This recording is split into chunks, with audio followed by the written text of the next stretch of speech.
think you'll be a Dduk Guk pro. Right? I want to become. Should add this to your resume. Right. I definitely adding it to my arsenal of soups. That's for sure.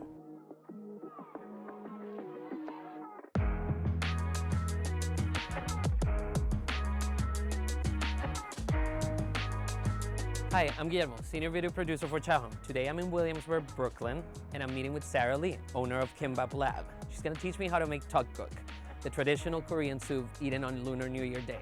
It's a beefy soup filled with rice cakes. I can't wait to eat that. So Sarah, today we're gonna make Dduk Guk. Did I say that okay? Yes, it's perfect. It's traditionally with beef broth. And in terms of the meat cut, what is usually used for this soup? A lot of people recommend flank steak or brisket, but for me personally, I like to use chuck.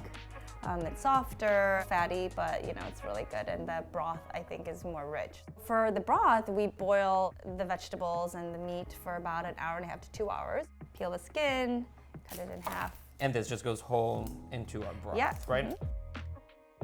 Good. Cool. These guys go into our broth.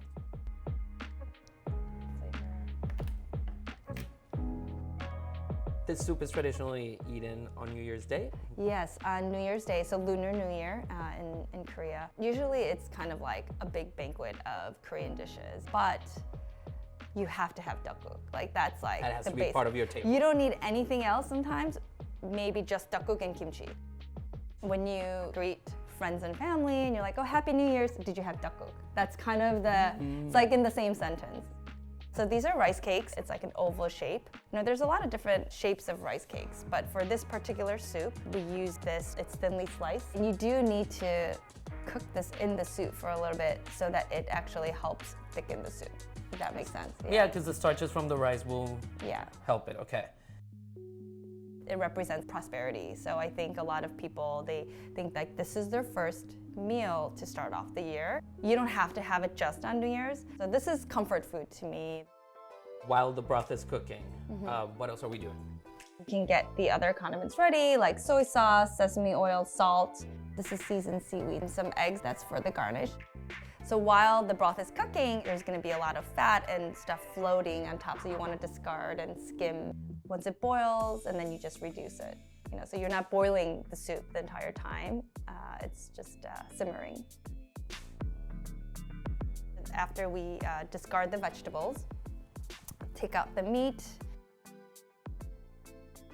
we set the meat to cool.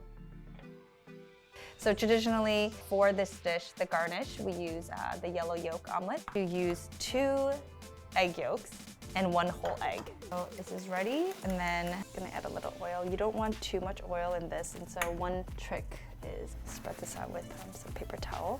You want it in very low heat.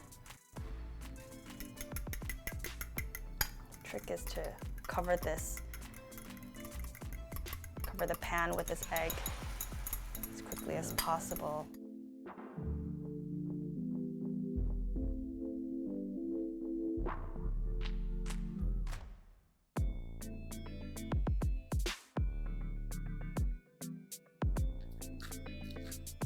We don't have to use this. This is purely just presentation. You can taste the smaller one.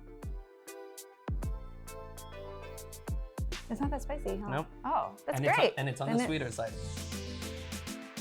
All right, so next we're gonna season the beef. Add a little bit of salt, sesame oil, and minced garlic. Favorite kind of cooking, when you're just like hands in. Yeah, so now we're ready to actually finish the soup. We have the seasoned beef. Bring the beef back. Because it's seasoned, it's gonna actually add more flavor, but also I'm gonna add a little more salt and pepper.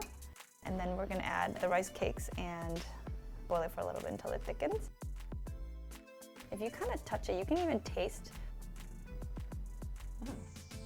Is it soft or is it kind of a little more al dente? It's on the softer side. Okay. We're gonna add a little soy sauce to the soup. Is that your traditional soy sauce or? And you could use any type of soy sauce, but usually there's a soy sauce called Guk-ganjang, which is like for broths, and it's a little stronger.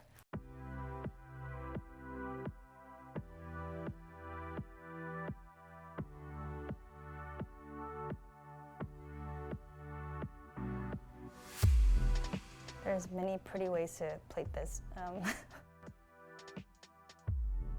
Just a little bit for color.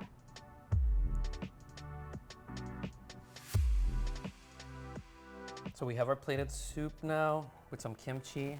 That's a must when you're having Yes, it's the a soup. must. Is there a special way that I should eat this? You mix it. You mix it, and then you can just have this on the side.